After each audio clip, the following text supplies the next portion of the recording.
Less than a century ago, this was Dutch beach life. Long dresses, striped suits. Imagine actually trying to swim with all that weight. Although the reality was that most people couldn't even swim. Jump ahead to the 50s.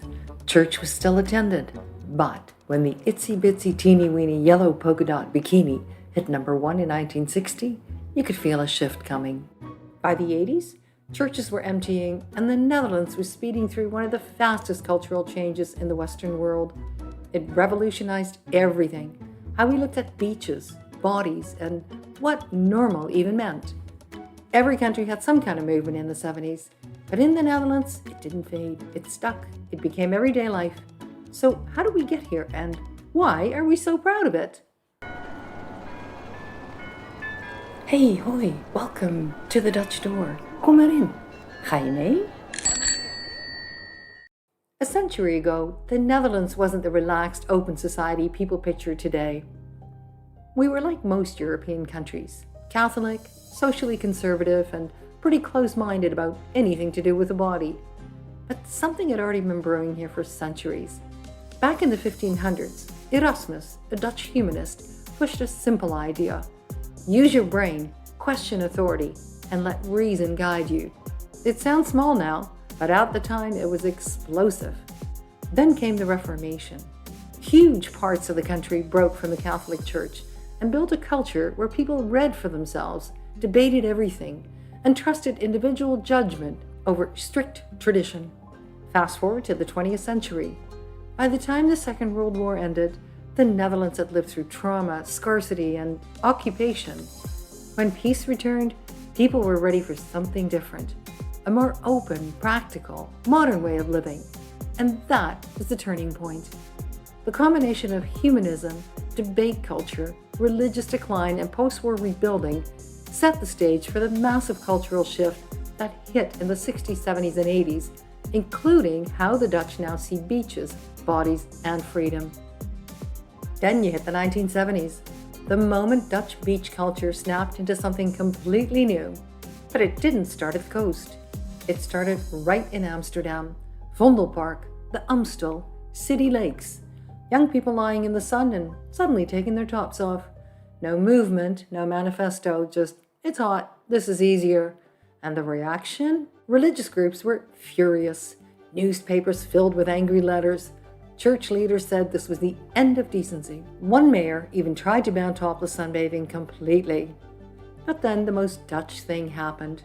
The police said, "We're not patrolling bathing suits." And the court said, "This isn't a crime." And once that legal dust settled, it spread fast. Zandvoort, Bloemendaal, Scheveningen. Within 2 summers, the entire Dutch coast changed, setting a new normal. Once topless became normal, something else happened. The Netherlands didn't stop here. By the late 70s and early 80s, full nudity showed up on beaches too, but in the most Dutch way possible. Not everywhere, not chaotic, just organized. If someone was naked on the wrong part of the beach, no one shouted and no one clutched their pearls and said, "Oh no!" A Dutch person would simply point and say, "Hey, you're looking for that area. It's over there." Problem solved? Zero drama. The important point, the moment something is allowed, it stops being interesting. There's no forbidden fruit effect, no mystery, no scandal. I once read an Iranian scholar who said something brilliant.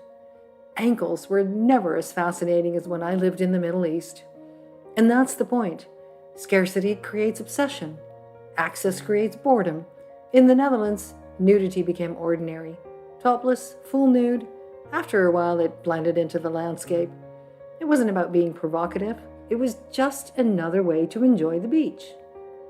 And it connects to something much deeper in Dutch life. Early, honest education.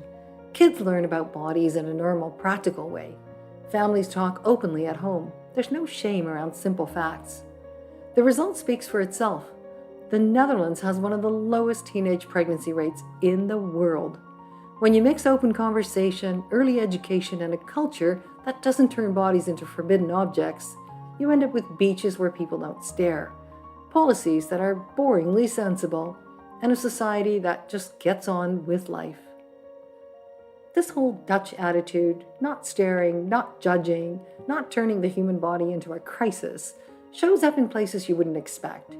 A few years ago, Dutch TV aired a medical show where real doctors helped real people with health issues they were too embarrassed to talk about. And one of the most powerful moments was a young man who came in because he had a problem with his penis. Now, just saying that word makes half of North Americans cringe. People giggle, people get uncomfortable. But this man wasn't laughing. He was in pain, he was scared, and he was brave enough to ask for help on television. And instead of treating it like something shocking or inappropriate, the Dutch treated it exactly as it was, a medical problem that needed a medical solution. No shame, no judgment, just healthcare. Watching that episode helped thousands of people, especially young people, feel less embarrassed about their own bodies because suddenly someone else was asking the question they were too afraid to ask. They could see it privately, at home, with proper doctors explaining what to do. That's the Dutch approach. If embarrassment keeps people from getting help, remove the embarrassment. In the next episode, we're diving into that world. How a show like Gênante Lijven, Embarrassing Bodies, took the fear away from topics most countries still can't even say out loud. Did embarrassment keep you silent? Do you wish you'd had a show like this when you were young?